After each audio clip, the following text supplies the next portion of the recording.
नमस्कार दर्शक बंधु भक्ति पथे रामदूत चैनल रे आपण मानंकु स्वागत।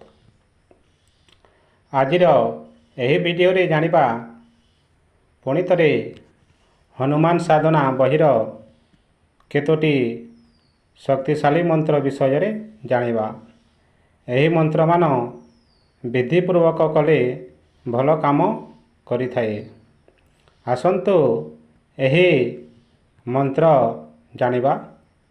प्रथमे जानिबा विषम परिस्थिति मानंकरे वज्र भले अटल रहबा पाई मंत्र। मंत्रटी हेउछि ओम नमो हनुमते रुद्रावताराय वज्रदेहाय वज्रमुखाय वज्ररुमणे वज्रनेत्राय वज्रदंताय वज्रकराय प्रियभक्ताय रामदूताय स्वाहा। मंत्रटी आउतरे पढ़ी नबा। ओम नमो हनुमते रुद्रावताराय वज्रदेहाय वज्रमुखाय वज्ररुमणे वज्रनेत्राय वज्रदंताय वज्रकराय प्रियभक्ताय रामदूताय स्वाहा। एही मंत्र ताहार साधना विधि विषय रे जानिबा। संपूर्ण मानव जीवन रे कोनोसी जटिल परिस्थिति हेउना काहीकि ताकू सम्मुखीन हेबार सामर्थ्य पाई जदि साधक एही साधना करे तेबे प्रत्येक परिस्थिति रे से वज्र भली अविचलित ओ अटल होई पारे। उपरोक्त मंत्र 11 दिन पर्यंत रात्रि रे कौनसी वृक्षर 11 थर परिक्रमा करी 11 थर मंत्र उच्चारण करिवे। तापरे कहा सहित कथा हेबे नाही एवं सीधा आसी शुई पड़े। शुवा समय पूर्व दिग को गुड़ करी शुइबे। यही साधना आपण को समस्त प्रकार परिस्थिति दुख विपत्ति मानकरू तथा शत्रु आगरे वज्र भली अटल रहिबार शक्ति प्रदान करिथाए।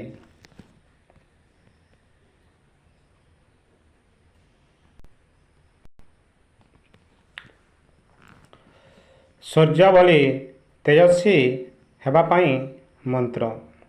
मंत्रटी हेउछि ओम नमो हनुमते रुद्रावताराय विश्वरूपाय अमित विक्रमाय प्रकट पराक्रमाय महाबलाय सूर्यकोटि समप्रभाय रामदूताय स्वाहा।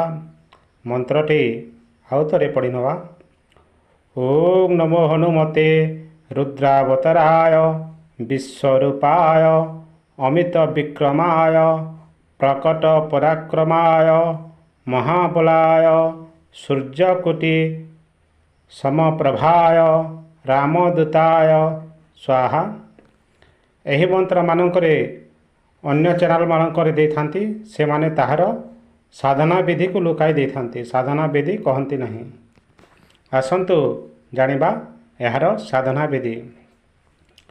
कौनसी महान व्यक्तित्व चेहरा रे अद्भुत तेज थाए जहा द्वारा से अचानक भावे अन्य को निज आड़ को आकृष्ट करिथाए। अन्य को आकृष्ट करिबा पाई चक्षु मस्तक एवं संपूर्ण चेहरा तेज आवश्यकता होइथाए। एहीपरि तेजस्वी पुरुष को कौनसी कार्य रे सफलता मिली थाए। कंचा गाई क्षीर हनुमान मूर्ति आगरे रखी एही मंत्र 501 थर उच्चारण करिवे।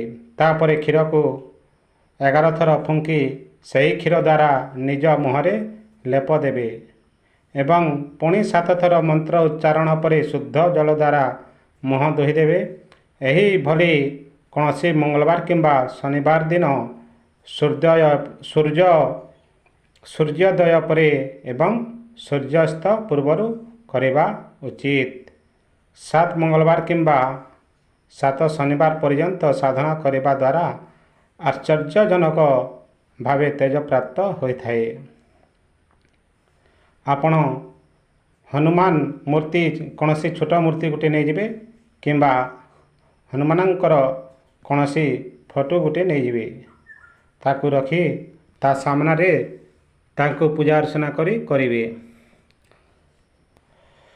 ଆପଣମାନଙ୍କୁ ଆମର ଏହି ଭିଡ଼ିଓଟି କେମିତି ଲାଗିଲା କମେଣ୍ଟ ମାଧ୍ୟମରେ ଆପଣମାନେ ଜଣାଇବେ।